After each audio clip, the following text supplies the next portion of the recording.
walk me through exactly what this bill does and why these jurisdictional issues are so important when we're talking about child support and how often it comes up. Okay. No, your standard case is you have two people, they both live in the Treasure Valley, they get married or they get together, they have children.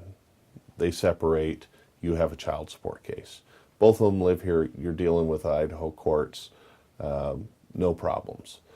Where this comes into play is when one of them moves away, or you have someone from another state that moves here either with or without the children. Then you're going to have a situation where you have two potential courts that could rule on it, or you might have a situation where you have a foreign exchange student that comes here, goes to Boise State, gets a boyfriend, they, have a kid, the foreign exchange student moves back to Australia.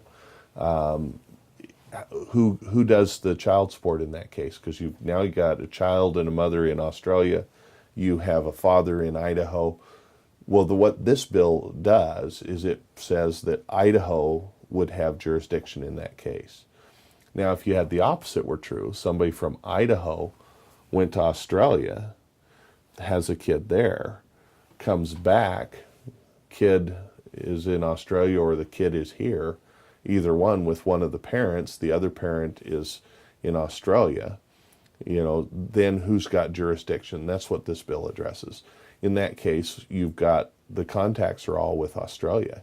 You don't have a basis for an Idaho court to enter an order about that particular child support because the other parent has never lived here. If the parent and child that live in Australia, how are they supposed to get the child support? They should be able to use the Australian courts.